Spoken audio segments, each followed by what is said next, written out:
Please put your hands together for Konrad. Thank you. Enjoy.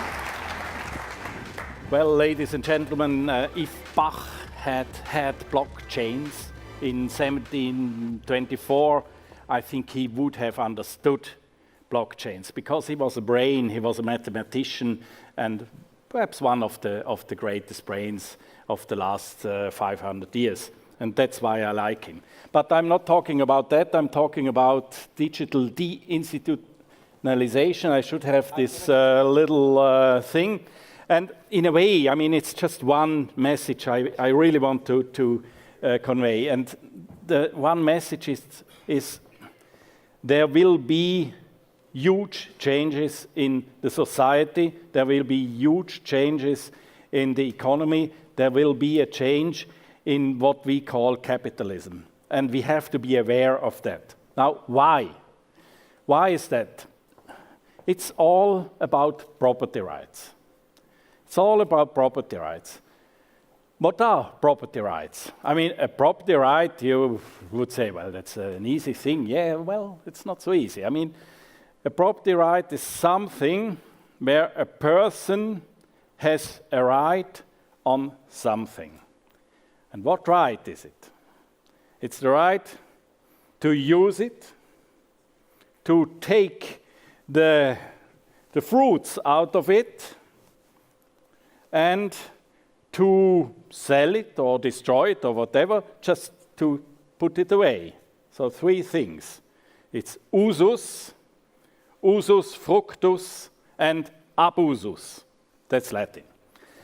So, but having understood that, it's an individual and a thing. Now, there are basically two possibilities how to have property rights. Or you have property rights because somebody tells you that you have the right on something, a registrar, an institution, a bank who tells you it's a bank account or a deposit statement and so on. That's the one possibility. And the other possibility is that you have intrinsic ownership, possession, Besitz in German, that you just sit on a chair and because you are sitting on a chair, one thinks this is his chair. So possession. Now over time, possession went actually back as a concept and the registrars won, the institutions won. Almost everything nowadays is actually ownership because of institutions. And what will blockchain do? Blockchain will do a kind of regaining territory for non-institutionalized ownership. So if you have got this, then we are very far. Now, I nevertheless want to show you some slides because I'm well prepared. Here you see the two concepts. So it's third-party authority who tells you you are the owner, and it's a possibility of a decentralized concept, blockchains, which does not tell you because of somebody who is very important or an institution who is very important, but it's a network which tells you I'm the intrinsic owner. That's blockchains. There are advantages and disadvantages to these concepts. I think the institutions have their costs, they have their fees. I mean, look at banks, they have nice buildings. They have always been unstable. They have always been financial crises, and financial crises for the economy are disastrous. There's always the danger of dilution of ownership because there's somebody also getting into this ownership. And of course, I mean, one of the delusions is taxes. Now, with this decentralized concept of blockchains, you have no or very low fees. You have stability through the network, not through an institution, and this establishes trust. So I'm very positive on this new concept. And one thing people don't understand is why is it that the network is better than an institution? I will quickly go into that. And I usually show it with my cell phone. Because, this cell phone, when I call you now, it goes to a central provider. That's the upper part of this slide. To a central provider, that's the institution. So, I'm calling and the call goes through some other central institutions and then down to the one I want to call. Now, a network could work in a totally different. We are here about 200 persons with antennas, and in a way, we could do without these central institutions. We could actually hop from one cell phone to the other, and even we could participate in what they actually get as a fee. We could socialize it among ourselves and be kind of a provider at the same time as we call. So this network is probably, or would be probably much more stable and less expensive than the other. And that's about stability of networks. So this is not really understood in politics and in the economic discussion, but think of this simple example and then you can actually explain why can networks give stability. Now, of course, with blockchains there are some interfaces which are critical. It is the interface between the person and the engine somehow, and it is the interface between the thing, which I call thing, which you own, and the engine. And you are the specialists, you are working on this interface, you have great ideas how to solve it, but nevertheless, it's critical. And I just want to say there has to be done a lot of work in that direction to make these interfaces sure, because it's not so simple to have, let's say, a company and then put it together with a person. It's not so simple as that, and especially it can be very complicated when you have several persons owning one company and things like that. So be careful about that. Now, my view is that there are some risks, and I go clockwise through these risks. First, the empire will strike back, and it is already striking back. The institutions don't like, in a way, that they are going to have some changes, or that they need to go for some changes, and that their importance will diminish. So the first danger is that they try to embrace you. That's one of the strategy. If you cannot beat the new thing, then you embrace it and you internalize actually everything you can and buy these companies. Second, if that is not, or at the same time, criminalize. That's that the regulatory bodies are trying actually to somehow criminalize some of you, pick the most fancy one, and then, Now, you have also, within your community, you have your own risks, your endogenous risks.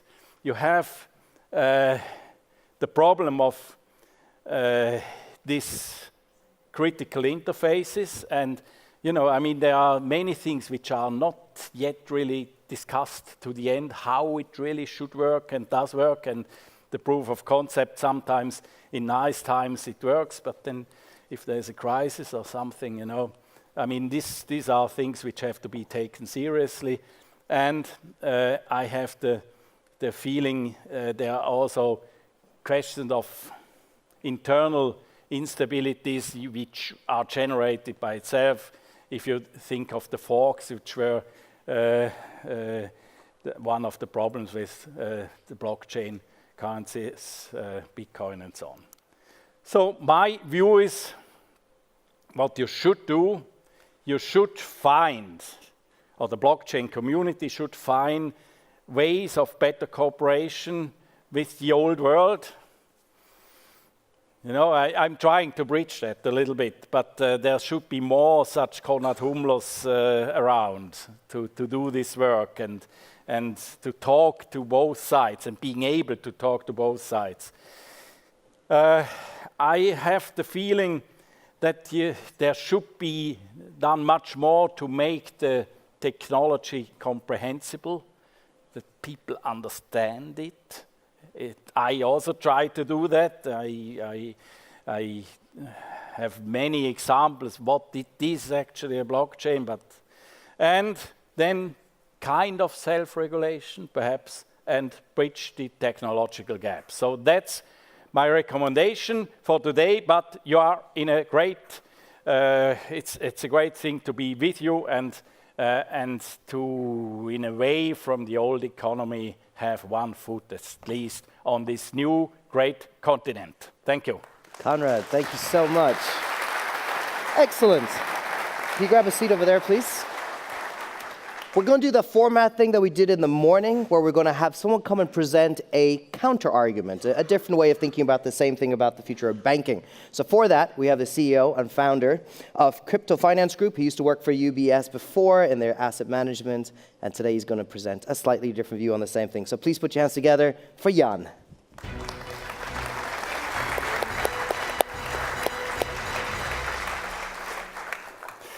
Thank you very much. Hello, everyone. It's a great pleasure to be here.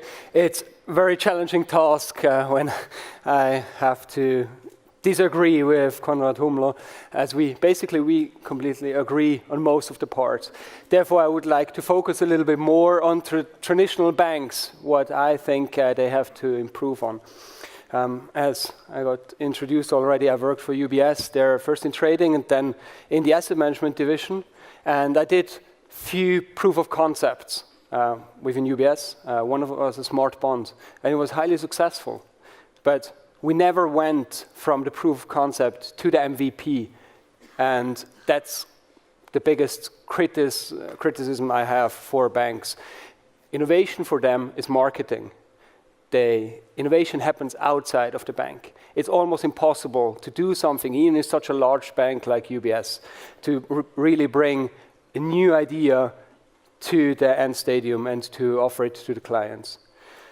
Another fact is most of the people there don't understand cryptos or blockchain. For compliance, it's just a risk. They only have a downside risk. Why should they allow a startup in the crypto space to open an account? Maybe they don't do KYC, not as good as the bank does. So they say rather, no, not interested, not allowed, instead of, okay, maybe that's an opportunity, we can work with this company. One of your points was cooperation. I think startups are open for cooperation. What we do is we have people from the old world, from the traditional world, who understand the new world as well. That's how we bridge the gap between traditional financial institutions and the crypto space. And that's very important. So they need to bring the compliance and the internal people to the next level. But what is true as well is blockchain and crypto is in a very early stage. So it's very comparable to the internet. Do you remember at the beginning of the internet, what were your first applications? You downloaded illegally music, videos, and some of you watched porns probably. So that's the same thing here. Yes, Bitcoin was used in Silk Road and on the other dark nets at the beginning. But now this part stayed almost the same. Some of the guys there realized that Bitcoin is very transparent and it's probably not the best way how to pay there. So they moved on to other tokens. So it's not that cryptos in general are bad and are only used on darknets and for criminal activities. But this mindset has to change. And a very important other topic is the mindset of the banks that, as you said, they are patenting everything. They want to have it internal, even though they have the R3 consortia, where they should work together. But in the end, as soon as they have an idea, they sign a patent for it. And blockchain or crypto is different. That's open source. But that's not really what happens in the corporate world so far. So I hope I took a little bit a good stance against the traditional banking, and I'm very much looking forward to the panel session. Thank you.